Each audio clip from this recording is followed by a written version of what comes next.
Marley was dead to begin with. There's no doubt whatsoever about that. The register of his burial was signed by the clerk, the clergyman, the undertaker, and the chief mourner. Scrooge signed it, and Scrooge's name was considered good for any piece of business he chose to put his hands to. Marley was as dead as a doornail. Now, I don't know what there is particularly dead about a doornail. I would think a coffin nail would be a deader piece of iron. But far be it from me to change the expression, or the country's done for. So permit me to repeat once again, emphatically, that Marley was dead as a doornail. Mr. Scrooge. Did Scrooge know he was dead? Of course he did. How could it be otherwise? Scrooge and he had been partners for I don't know how many years. Scrooge was his sole executor, his sole administrator, his sole friend, and the only man who mourned him, if Scrooge can be said to have mourned at all. And the mention of Marley's funeral brings me back to the point I started from. There is no doubt that Marley was dead.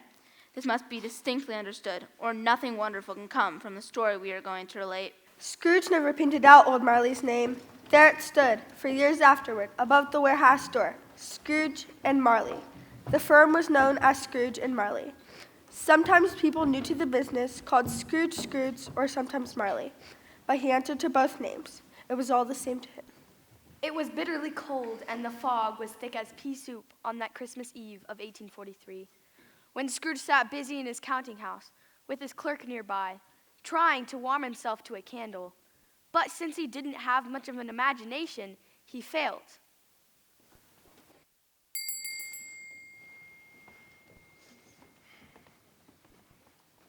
A Merry Christmas, Uncle! What? I said, a Merry Christmas, Uncle. God save you. Oh, humbug. Christmas, a humbug. Surely you don't mean that. Why, of course I mean it. What reason have you to be merry? You're poor enough. What reason have you to be dismal? You're rich enough. Away with Merry Christmas. What's Christmas to you but a time for paying bills without money? A time for finding yourself a year older, not an hour richer. If I could work my will, every idiot who goes on with Merry Christmas on his lips should be boiled with his own pudding and buried with a stake of holly through his heart. He should. Uncle! Nephew, keep Christmas in your own way and let me keep it in mine. Keep it? But you don't keep it. Let me leave it alone then. What of good it has done you? Well, there are many things from which I have benefited. Even if they didn't show a profit, I dare say. Christmas, among the rest. But if anything belonging to Christmas can be considered apart from the sacred source of its name and origin, I'm sure I've always thought of Christmas as a good time, a kind, forgiving, charitable, pleasant time. It's the only time of year I know of when men and women, by one consent, open their shut-up hearts freely and really think of others as if they really were fellow passengers to the grave. So, even though it has never put a scrap of silver or gold in my pocket, I believe that it has done me good and will do me good. So I say, God bless it. Another sound out of you and you'll keep your Christmas by losing your position, Cratchit. Don't be angry, Uncle. Come and dine with us tomorrow. I'll see myself in hell first. But why, Uncle? Why? Why? Let me ask you a question. Why did you get married recently? Because I fell in love, of course. Love, why you fell in love. Good afternoon, nephew. But wait, you never came to see me before I married. Why not it be a reason for coming now? Good afternoon. I want nothing from you. I ask nothing from you. Why can't we be friends? I said, good afternoon. Sorry to find you so resolute. We've never had a quarrel, you and I came all this way just to give you greetings of the season. However, I'll keep my Christmas humor to the last. So, a Merry Christmas, Uncle. Good afternoon. Oh, Mr. Cratchit, a Merry Christmas to you, too. Thank you, sir. A Merry Christmas to you, too. There's another fellow, my clerk, with 15 shillings a week and a wife and a family, talking about a Merry Christmas. I'll retire to Bedlam. Scrooge and Marley's, I believe. Have I the pleasure of addressing Mr. Scrooge or Mr. Marley? Marley's dead. In fact, he died 7 years ago this very night. Oh, I'm quite sorry to hear it, but I've no doubt his generosity is well represented by his surviving partner. At this festive time of year, Mr. Scrooge, we are trying to make slight provisions for the poor and needy, who suffer greatly at this present time. Many thousands are in want of basic needs. Hundreds of thousands are in want of common comforts. Sir? Are there no prisons? Why did they disappear? Oh no, sir. There are still plenty of prisons. And the workhouses for the poor are still in operation, I assume. Yes. Very busy, sir. The treadmill and the poor law are still in full vigor then. Yes, still. I wish I could say they were not. I was afraid from what you had said that something had stopped them in their useful course. I'm glad to hear it. Given that they scarcely furnish Christmas cheer to the multitude, a few of us are trying to raise a fund to buy the poor some meat and drink and means of warmth. We choose this time above all others because it is a time when want is keenly felt and abundance rejoices. What shall I put you down for? Nothing. Ah, you're to be anonymous then. I wish to be left alone. I don't make myself I merry can't at Christmas afford to make idle people merry.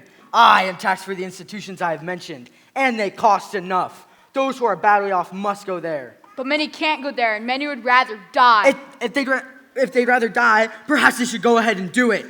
And decrease the surplus population. Besides, I wouldn't know a single thing about it. Well, you could know it, sir. It's none of my business. I have too much of my own business to interfere with others. Mine occupies me constantly, and I'll thank you two to lead me to it. Good afternoon, gentlemen. Sorry. Wait. Merry Christmas.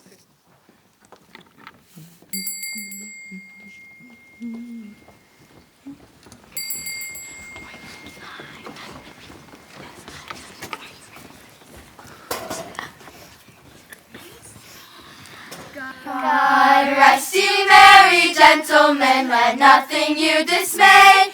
Remember Christ our Savior was born on Christmas Day, to save us souls from Satan's power when we were gone astray. Oh, tidings of comfort and joy, comfort and joy. Oh, tidings of comfort and joy. Get away from here, you! I didn't ask to be bothered with that noise. Sorry. Merry Thanks Christmas. for coming. Merry Christmas. You'll want all day tomorrow, I suppose. If it's quite convenient, sir. It's not convenient.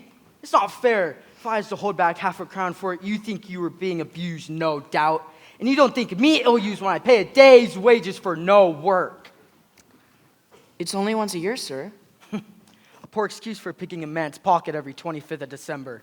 But I suppose you must have it. Be here all the earlier the next morning. Oh, yes, sir. I shall. I most certainly shall.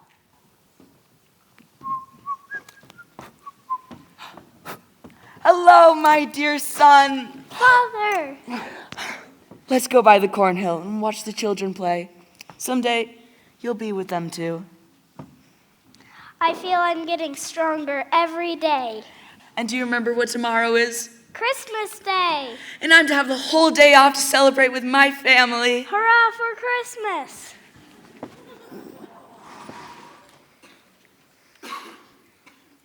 Oh, Scrooge.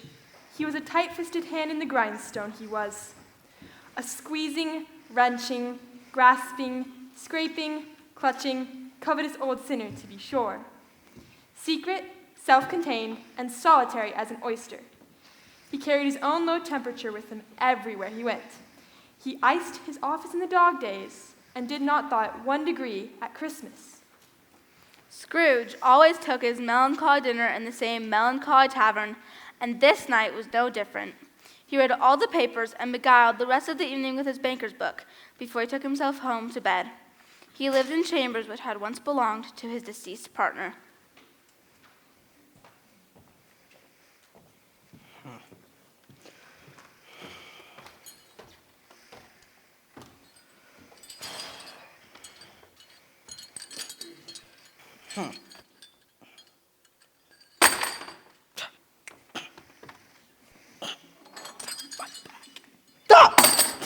Marley.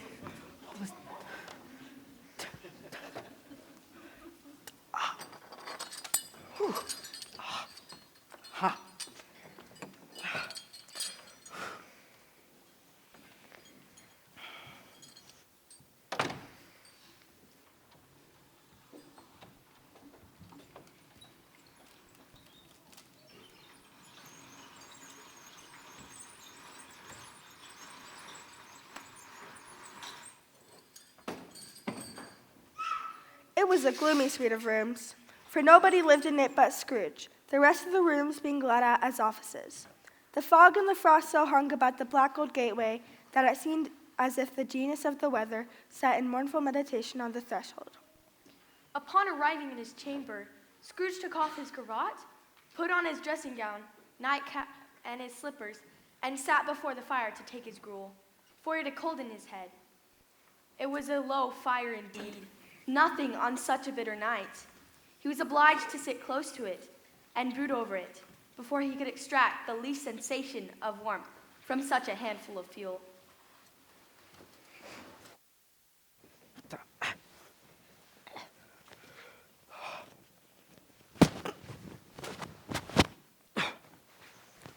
Why do I still have this?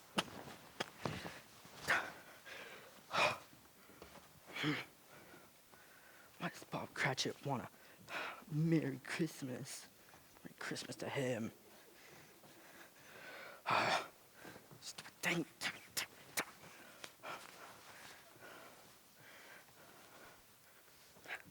Oh. I need to get a new coat. Jeez. Oh. There we go, finally. Humbug.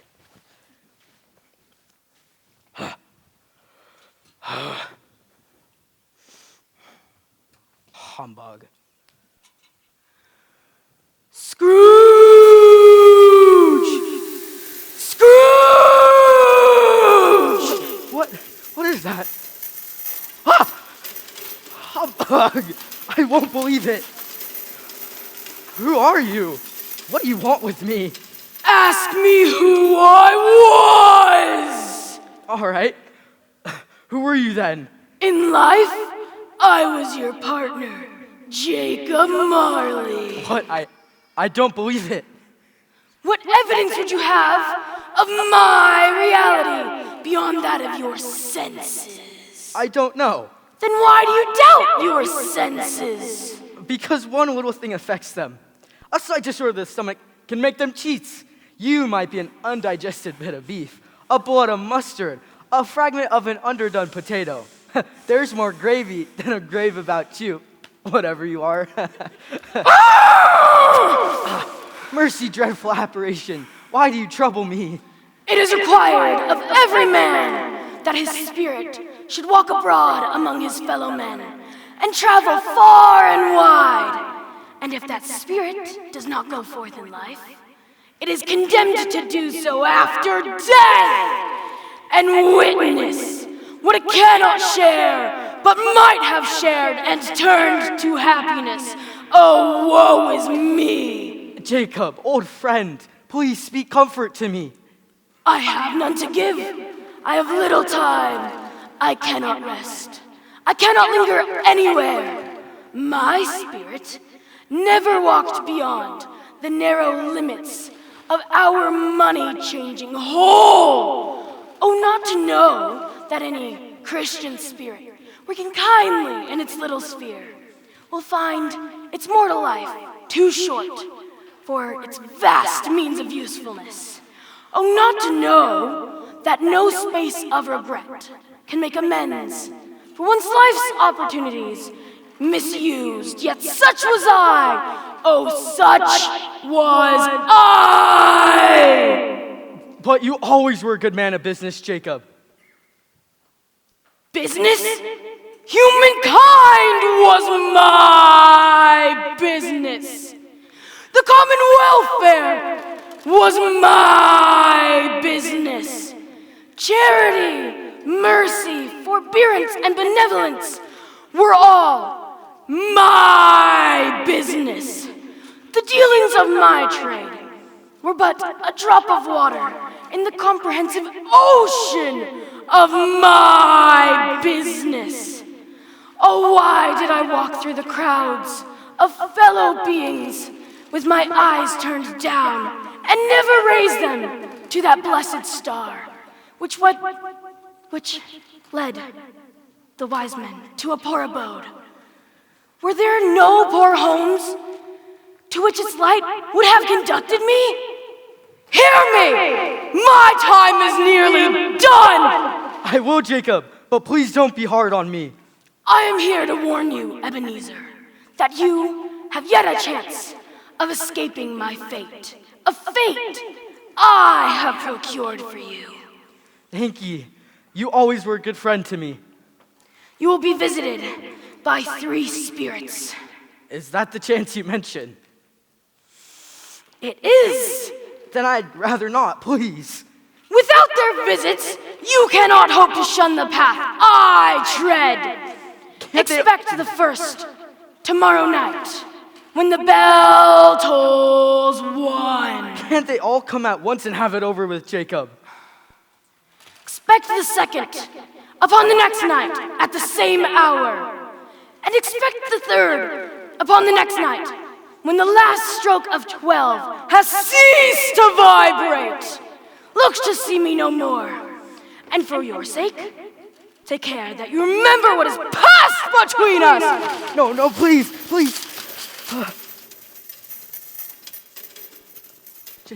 Jacob, where did you go? And so Scrooge lay in his bed and thought and thought and thought it over, and could make nothing of it. The more he thought, the more perplexed he was. The more he endeavored not to think, the more he thought. Marley's spirit bothered him exceedingly.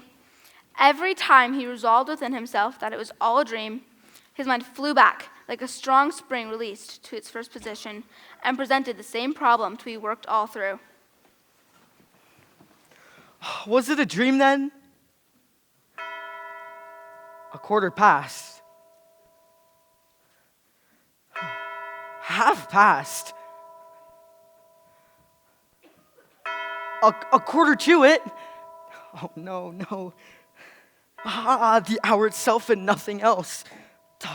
Ebenezer?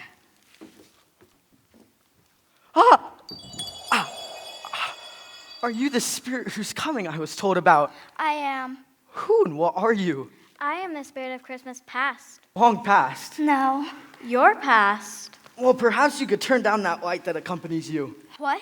Would you so put out the light I give? Yours are the dark passions that would extinguish the light of truth. I'm sorry, I didn't mean to offend. But what brings you here? Your welfare. Of course. I can't think of anything more conducive to my welfare than a night of uninterrupted sleep. Your reformation, then. Take heed, rise, and walk with me.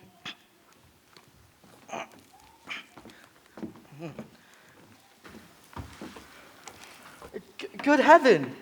I was bred in this place, Spirit. I was a boy here. Your lip is trembling. And what is that upon your cheek? What's what? Oh, it's nothing. It must just be a pimple. Lead me where you would, Spirit. Do you remember the way? Remember it? I could walk it blindfolded. Strange. That you have forgotten for so long. Why, it's David Masterson and Robert Estes. Hello, you two. These are merely shadows of the things that have been. They are not aware of us. Well, Merry Christmas. Merry Christmas. Say hello to your sister for me. Don't need too much figure pudding. The school is not quite deserted. A solitary child, neglected by his friends, is there still. Poor boy. That boy was me. My mother died giving birth to my sister. My father grew morose and seemed to begrudge us both ever after.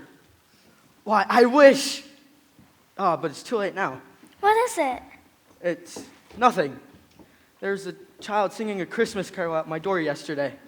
I should have liked to have given them something, that's all. Dear brother! Hey, little Fan, you've grown! I've come to take you home, dear brother. Home, little Fan? Yes, home for good and all. Father's much kinder than he used to be. He was just in a pleasant mood the other night, so that I was not afraid to ask him once more if you might come home, and he said yes, you should. Ebenezer, Father has arranged an apprenticeship for you. You're to be a man and begin your career. You'll never have to spend another moment in this dreadful school, but first we'll be together all Christmas long and have the merriest time in all the world. Your sister was a frail creature. And often ill, but she had a large heart. So she had, Spirit. You're right about that. I'll not contradict it. God forbid. Come, Ebenezer, pack things. The carriage is just outside. Are you sure Father's ready to have me home? Yes, I'm sure of it. But where am I to be apprenticed? You'll work for a wonderful man, Mr. Fezziwig, who owns a warehouse. Now come, we mustn't keep the carriage waiting. Your sister died a young woman. But she did have a child, as I recall. Yes, so she had, Spirit. She had a son, my nephew. His name is Fred Hollowell. Your nephew, Ebenezer. The only family you have left. Yes, that is true.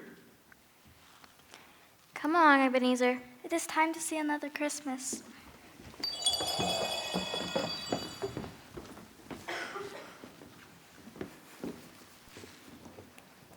Why, I know this place.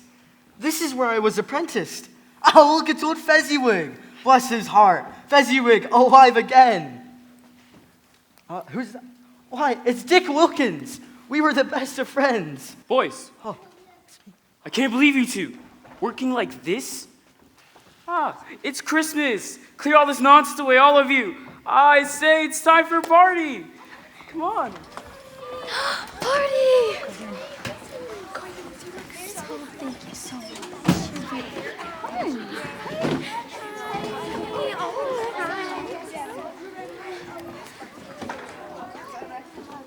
So good to see you, Belle. It's good to see you too, Ebenezer. You look very beautiful.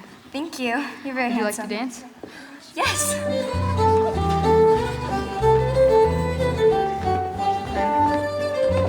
Watch out for the pen right there. How have you been? Same to you. Thank you. Bye. Hey! Good evening. Yeah, I know. I was like, that was How are great. you? I don't know. You look tired. Like you don't want to be here.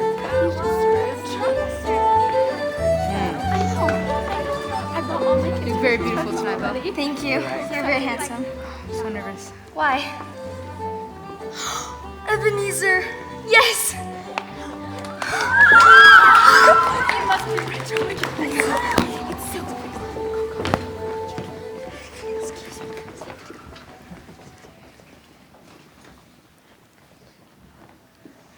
It's such a small thing to make these silly people feel so much gratitude and joy.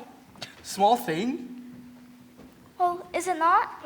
After all, what did he do, this Fezziwig?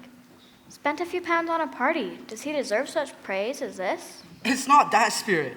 Why Mr. Fezziwig has the power to make us happy or unhappy. He has the power to make our work miserable or pleasant. Just in the way he looks at us, in the way he addresses us. 1,000 such things add up, until the happiness he gives is as if it could cost a fortune. And What is it? it's nothing.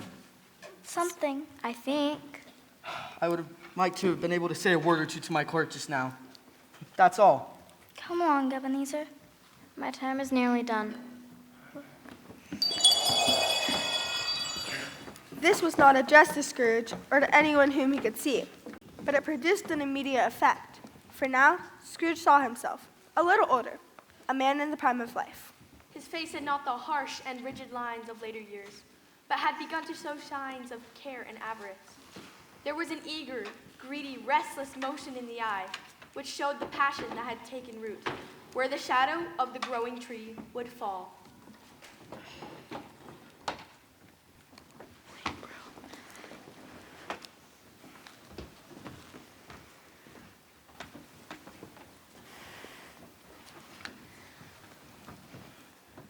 I know this matters very little to you, But another idol has displaced me.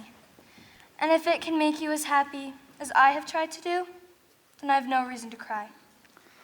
What idol has displaced you? A golden one. Now there's a double standard for you.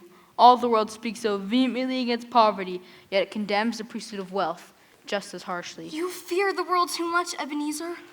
All of your hopes have merged into the one hope of eluding the disdain of others.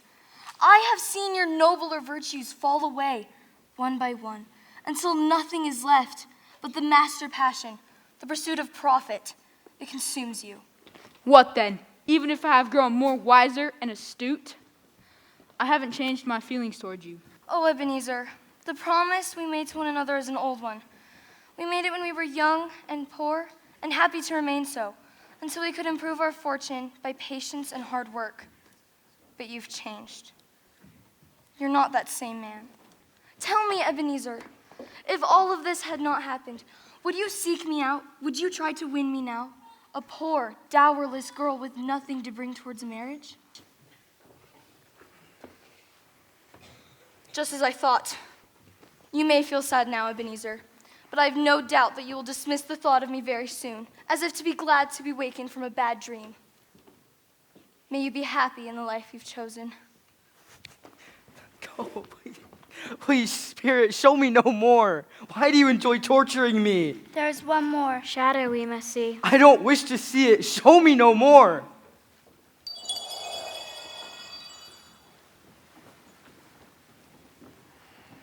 I saw an old friend of yours this afternoon.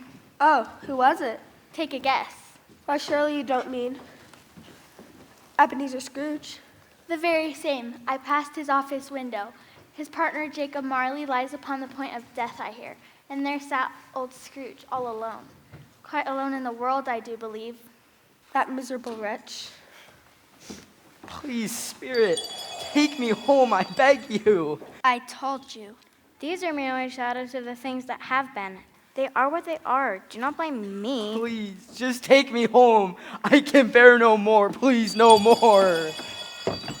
Please.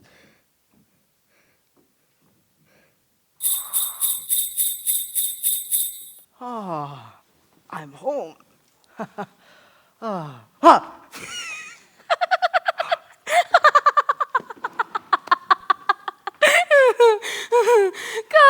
Come here and know me better, man. I'm the spirit of Christmas present. Never seen the likes of me before, eh? No, never. You've never walked forth with any of my brothers born in these later years? No, I don't think I have. Have you many brothers, Spirit? Have I? Have I many? More than 1,800.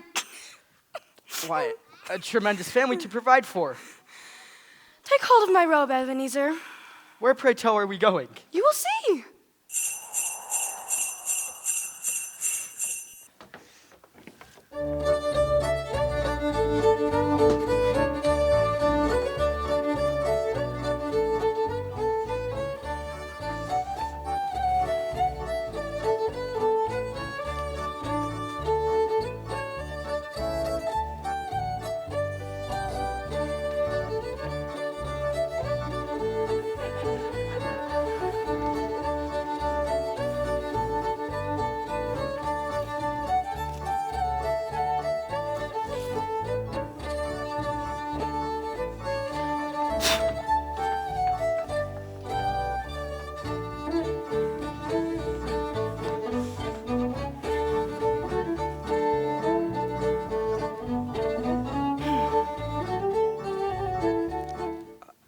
Is there a peculiar flavor in which you sprinkle from your lantern?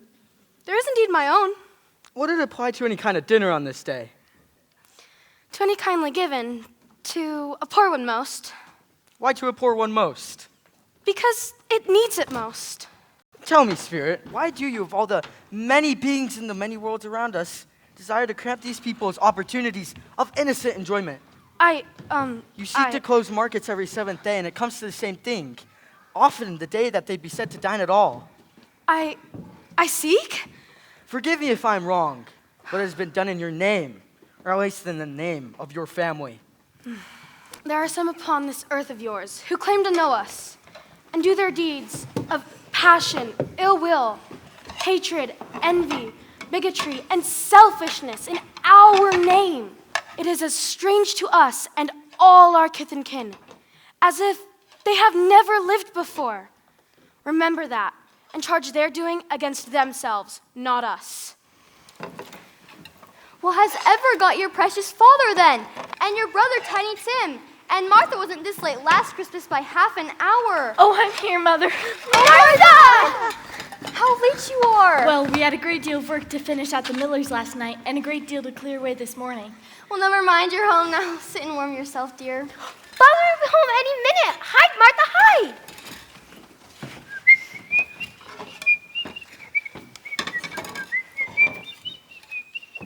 Merry Christmas, Mom. Tiny Tim, there you are. Merry Christmas, dear. Father! 1, 2, 3, 4, 5. 1, 2, 3, 4, 5. But where's Martha? She won't be coming this year for Christmas, I'm afraid. What? Not for Christmas? Oh, here I am, Father. Martha! Come, Tim. Time to get the pudding singing the coppa. Emily, can you take my coat? Of course. Thank you. And did little Tim behave himself in church? He did. As good as gold and better. Sometimes he gets thoughtful sitting by himself and thinks the strangest things you've ever heard. He told me coming home that he hoped the people in the church saw him because he was a cripple, and that it might be pleasant for them to remember on Christmas Day who made the lame beggars walk and the blind men see. But he's getting stronger every day. I just know it. Martha, help me with the goose. There's such a goose, Father, such as we've never had before. A goose? We brought a goose into this house. Da da da da. Ooh, such a goose. Just smell the sage and onion. Mother outdid herself this year. We got it for a good price, Father. It wasn't expensive at all. Wait, let's pray. I had no idea Cratchit had a crippled son. I wonder why. Tell me, Spirit, will the boy live?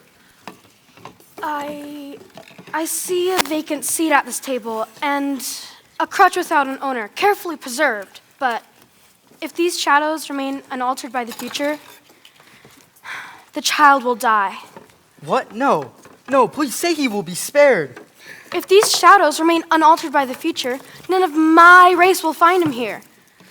But what difference does it make? If he is likely to die, then go ahead and let him die and decrease the surplus population. You use my own words against me. Yes, so that in the future, perhaps you will hold your tongue till you have discovered what the surplus population is and where it is. Who are we to decide who shall live and who shall die? It may be that in the sight of heaven, you are more worthless and less fit to live than millions like this poor man's child. And now, my dear ones, a toast. I give you Mr. Scrooge, the founder of our feast. The founder of our feast, indeed. I wish I had him here. I'd give him a piece of my mind to feast upon and hope he'd have a good appetite for it. My dear, the children, Christmas Day. It should be Christmas Day when one would drink the health of such an odious, stingy, hard, unfeeling man as Ebenezer Scrooge. No one knows it better than you, Bob.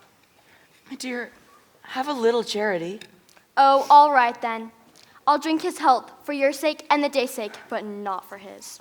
Long life to him, a very Merry Christmas and a Happy New Year. I have no doubt he'll be very merry and very happy indeed. To Mr. Scrooge. To Mr. Scrooge. To Mr. Scrooge! I think it's time for a song. A Christmas carol. But what shall we sing? Hark the herald angels sing, glory to the newborn King. Peace on earth and mercy mild, God and sinners reconciled. Joyful all ye nations rise, join the triumph of the skies. With angelic hosts proclaim, Christ is born in Bethlehem. Hark the herald angels sing, glory to the newborn King.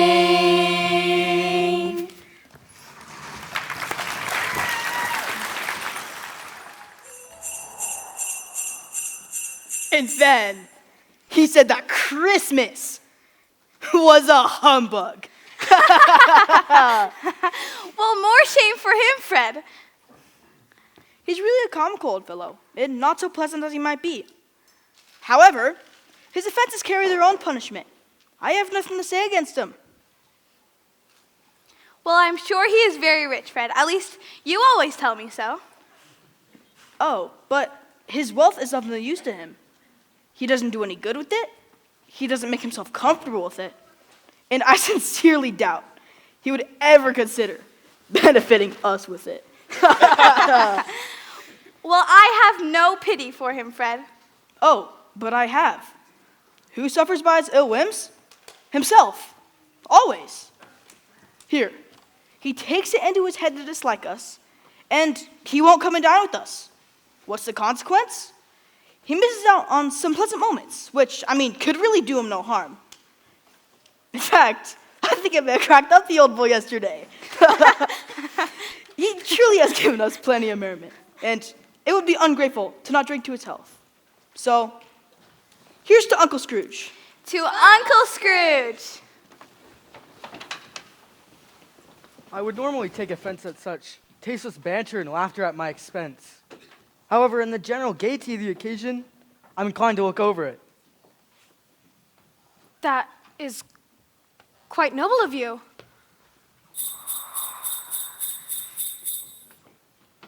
Forgive me, Spirit, if I am justified in asking, but I see something from there. Protruding from your skirts, is that a foot or a claw? It might be a claw, for all the flesh there is upon it. Look here. Oh, Spirit, are they yours? No, they are yours. Do you not recognize them? This boy is ignorance, and this girl is want. Fear them both, and all their kind. But most of all, fear this boy.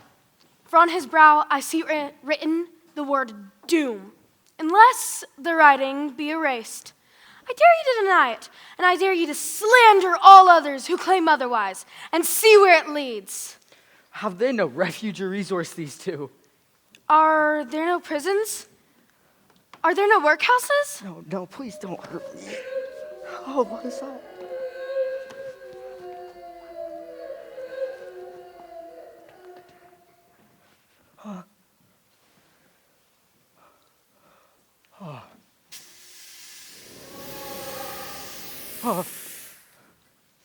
I take it that I am in the presence of the Spirit of Christmas yet to come.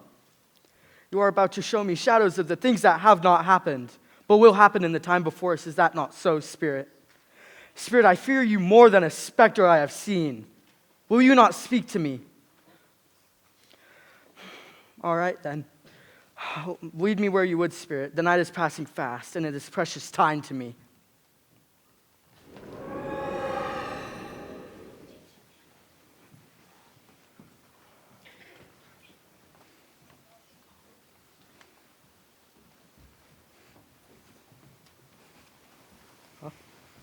Why, I know these men. And this place. This is the stock exchange. It's a second home to me.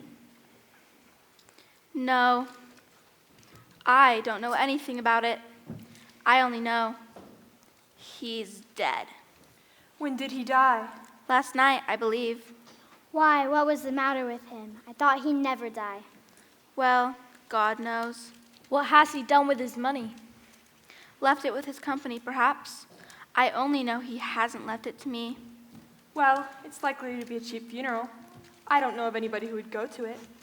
Suppose we make a party and volunteer? I don't mind going if lunch is provided, but I must be fed for all the trouble it's worth. Well, it matters little to me either way. I never wear black gloves and eat lunch, but I'll offer to go if anybody else will. Well, off to business. Goodbye. Goodbye. Goodbye. Goodbye. Have these men no sense of decency or decorum? Tell me, Spirit, why am I seeing this?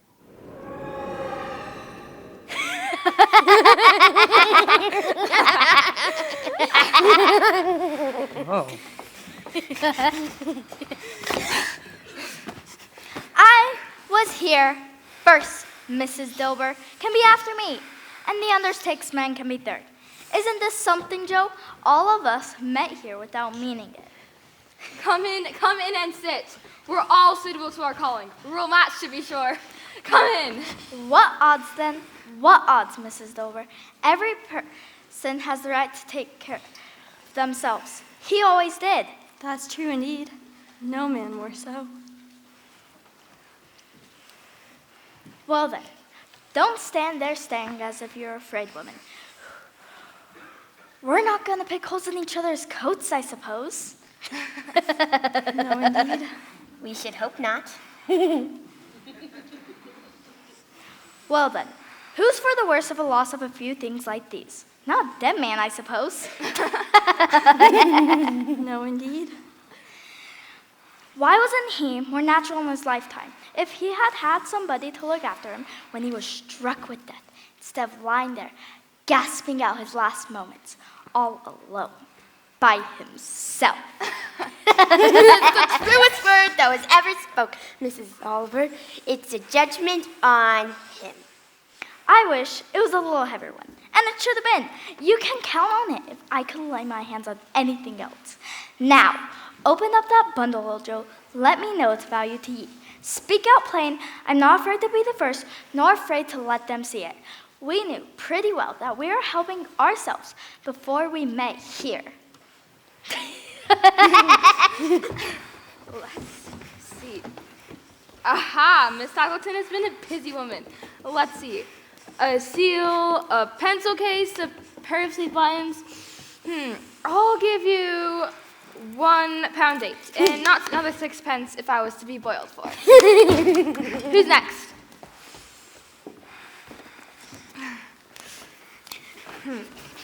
Quite a stash, Mrs. Dilber. Of course, I always give too much to you ladies. It's the weakest of mine. It's the way I've ruined myself. £3 even, Mrs. Dilber, and if you were to ask for another penny and make it an open question, I'd repent of being so liberal and knock off half a crown. Thank you. Now undo my bundle, Joe. I was first. And what do you call this? Bed curtains! You don't mean you took him down, rings and all of him, lying there? And why not? He was an adapt to catch a cold without them, I dare say. And I hope he didn't die of catching anything. Don't be afraid of that. I wasn't so fond of his company that I'd loiter about if he did. Ooh, look through that shirt till your eyes ache. But you won't find a hole in it. Not the bare place. It's the best he had. And if I won too, they'd have wasted it away if it hadn't for me. And what do you call wasting it? Why, putting it on them to be buried, to be sure. I'll give you £4 and 6 shillings. And 2p, and not another penny if I was to be boiled for not doing it. And this is how it ends. He scared every one of us away from him when he was alive to profit us when he was dead. Those people were weird. Just tell me, Spirit, why bring me to this God-forsaken part of the city? Except the case of this unhappy man might be my own. Tell me, Spirit, show me somebody who cares for this man, please. Oh, finally you've come, Thomas. What have you heard? Is it good or bad? It is bad, I'm afraid. Are we ruined, Thomas? Has he denied you the extra time you asked for? Has he evicted us? No, there's hope yet, Caroline. Only if he repents, that old miser. Nothing is past such hope if such a miracle has happened. He's past repenting, dear. He's dead. Dead? God be praised! Oh, Lord, forgive me. I think he was merely trying to avoid me, but what I've been told is quite true. Not only was he very ill, but he was dying even then. To whom will our debt be transferred? I don't know, but before that time, we will be ready with the money. Even if we weren't, it would be bad fortune indeed to find a creditor who was as merciless as him. We will sleep tonight with light hearts, Caroline.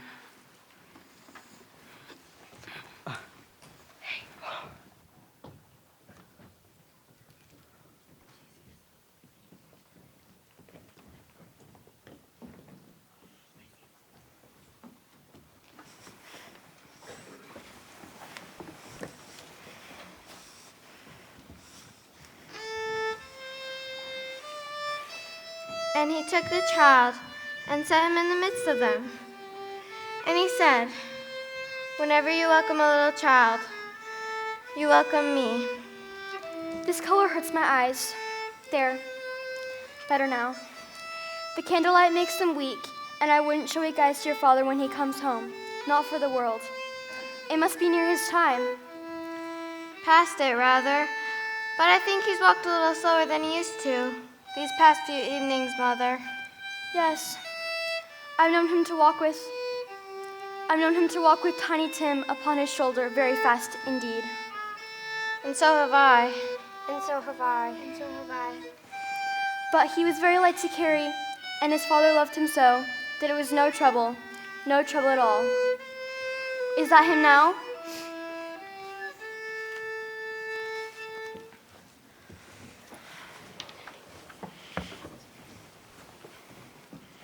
One, 2, 3, 4, 5, 6.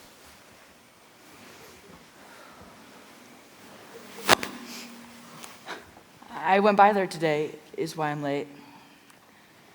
I wish you could have been there. It would have done you good to see how green it is. But you'll see it often. I promised him that we'd go by there every Sunday to visit him, you see. But guess whom I saw today? Fred Hallowell. He told me I looked a little down, and he is the most pleasant-speaking man you've ever heard, so I was not afraid to tell him. And he told me, "I'm heartily sorry, Mr. Cratchit, heartily sorry." And he gave me his card that I should call on him when I'm at home and pledged to be of any service he could to us. It is as if he really did know our Tiny Tim and mourn with us. Oh, Penny, I have good news for you. What is it, Father? Mr. Hallowell said he'd be able to secure you an apprenticeship. You'll begin at 8 shillings a week, starting next Tuesday. 8 shillings a week. And soon you will meet a young man, Penny, and be setting up a house for yourself. That will happen soon enough, but however and whenever we're parted from one another, we must never forget our poor Tiny Tim in doing so. No, we won't, Father. And I know as well, my dears, that we remember how patient and mild he was, although he was a little child. We shall not quarrel among ourselves and forget our little Tim in doing it. No, we won't, Mother.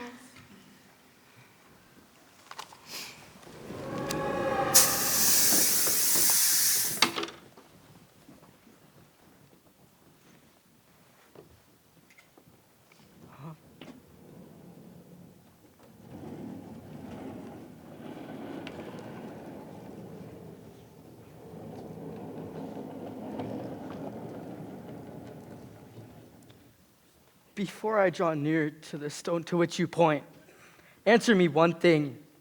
Are these the shadows of the things that will be, or the shadows of the things that may be only? The course of a man's life, if persevered in, will determine certain ends. Say it isn't so with what you've shown me. What? Spirit, am I that man? Spirit, am I the man who died, who no one mourns? Say it isn't so. Spirit, hear me. I am not the man I was. I am not the man I have been. But for your interventions, why show me this if I am past all hope? Surely your nature intercedes me and pities me. Please tell me that I may sponge away the writings on this stone. Please, I'm not the man I was. Please. Please.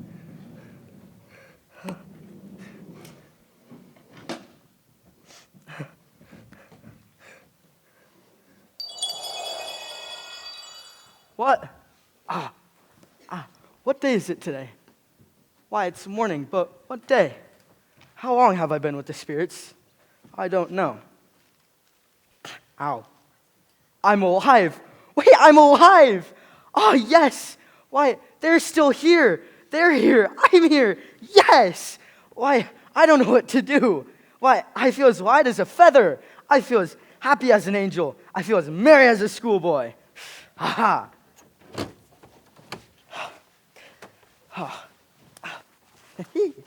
I'm alive. Now to take off this darn thing.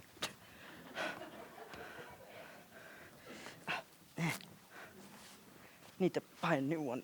Maybe I'll do it tomorrow. Hark the herald angels sing, glory to the newborn king.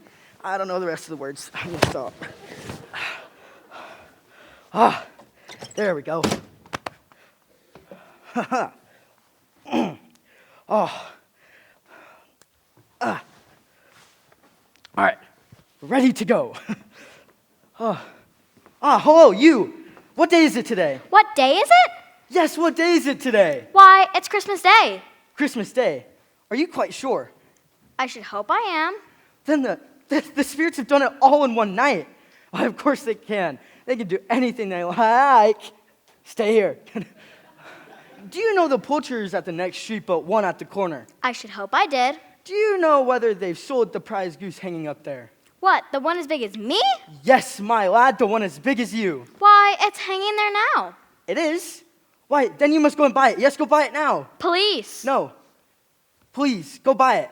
Tell them to bring it around so I can tell them where to deliver it. Be back with the man, and I'll give you a shilling. Be back with the man in less than 5 minutes. I'll give you half a crown. Half a crown? Half a crown indeed. I'll send it to Bob Cratchit's. He won't know I sent it. I won't tell him. Tiny Tim will live. On my knees, Tiny Tim will live. Oh, heaven and Christmas time be praised for this. I say it on my knees, dear Lord, I say it on my knees. A Merry Christmas to everyone, and a Happy New Year to all the world. Oh, a Merry Christmas. Merry Christmas, sir. Why, it's impossible to carry that to Camden Town. Camden Town, sir? Yes, this wonderful thing is to be delivered immediately to the home of Bob Cratchit in Camden Town. Here. I've written down the directions somewhere. Here is the money for here's the money for the delivery. And here's a tip for you, sir. Thank you, sir. And here's half a crown for you. Well deserved. A Merry Christmas to you both, and have that delivered. Thank you. Merry Christmas, sir. Thank you.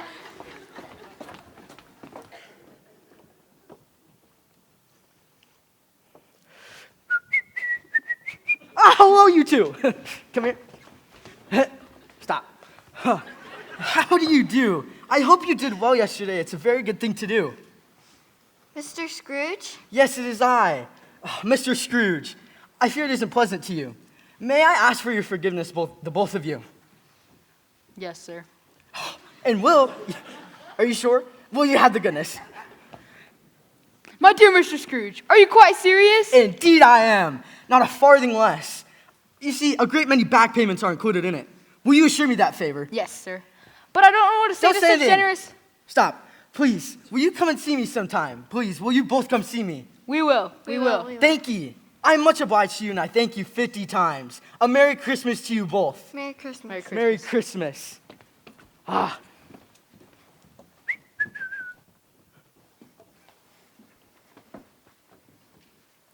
Would you believe it if I told you that Scrooge went to church that day? He did, and walked about the streets, and watched people hurrying to and fro, and patted children on the head as they passed, and questioned beggars, and looked down into the kitchens of houses, and up to the windows, and found that everything could yield him pleasure. He had never dreamed that any walk, that anything at all could bring him so much happiness, and that afternoon he turned his steps toward his nephew's house.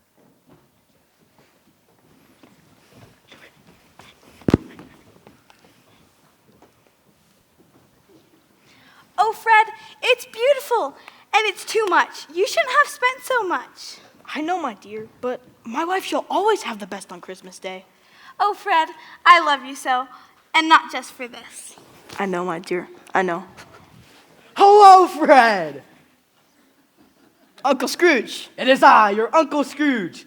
Now, I recall an invitation you made to me yesterday to come and dine with you. If that invitation is still in full force, I should like to accept. Why, I don't know what to say. Well, you could say, bah humbug. A retort I heartily repent of, and shall never use again. Or you could say, come on in. Come in. Oh, of course you can come in. Uncle Scrooge, you've made us both very happy. May I introduce you to my wife, Janet? Oh, my dear, it is plain to me now why my nephew has chosen you among women. You are every bit as lovely as I have heard. Why, thank you, Uncle Scrooge. We are very happy to have you here. Thank you. I'm sorry for all the things I said about Christmas yesterday, and for the poor reception I gave to you, which you were so undeserving. I see the image of my sister in your face, you know. She loved you. I know it, Uncle Scrooge, and she definitely wished until her dying day that we should always be close. And so we shall, Fred, and so we shall be. Not bread. Who am I kidding?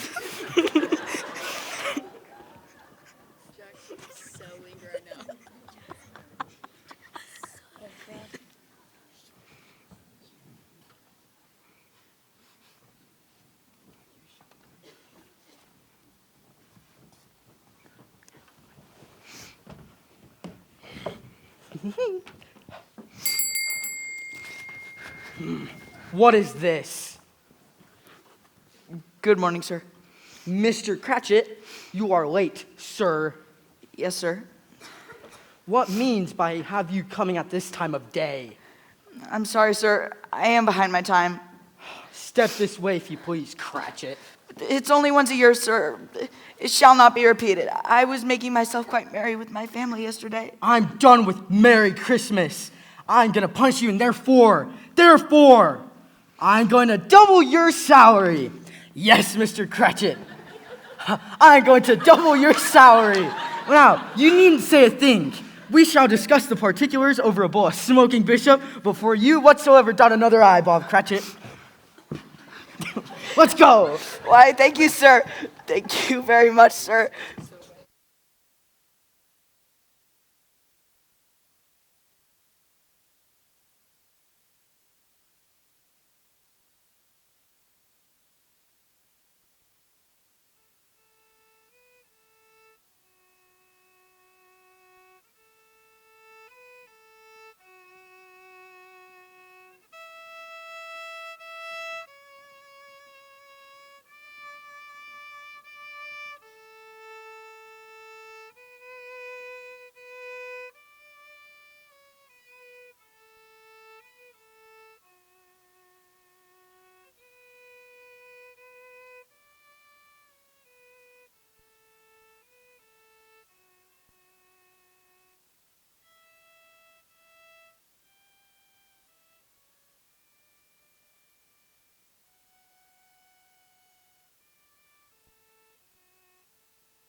And that is the story of Mr. Scrooge. Mr. Scrooge!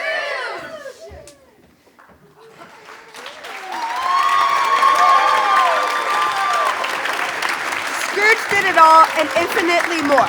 And to Tiny Tim, who did not die, he was a second father. He became as good a friend, as good a master, and as good a person, as good as the old city knew. And ever afterward, it was always said of Ebenezer Scrooge that he knew how to keep Christmas, and keep it well, if any man alive possessed the knowledge. May that be truly said of us, and all of us, And so, as Tiny Tim observed, God bless us, everyone. Hark the herald angels sing, sing, sing to the newborn King. Peace on earth and mercy mild, God and sinners reconciled. Joyful all ye nations rise, join the triumph of the skies. With angelic hosts proclaim, Christ is born in Bethlehem. Hark the herald angels sing, glory to the newborn King.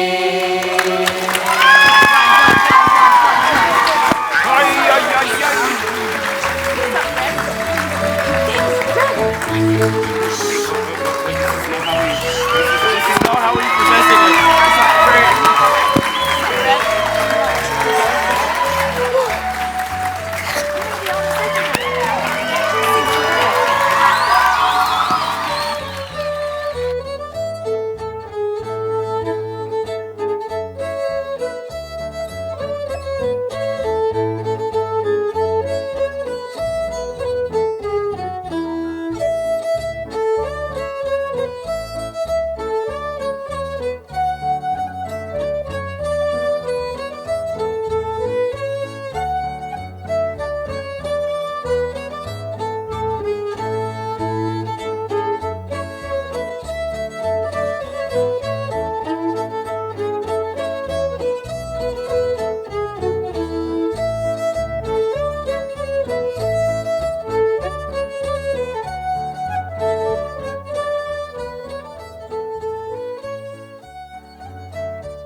Thank you so much for coming. They did so good, I'm gonna lose my mind. Thank you guys for your heart up in here. Thank you for coming. Merry Christmas. Let's go say hello.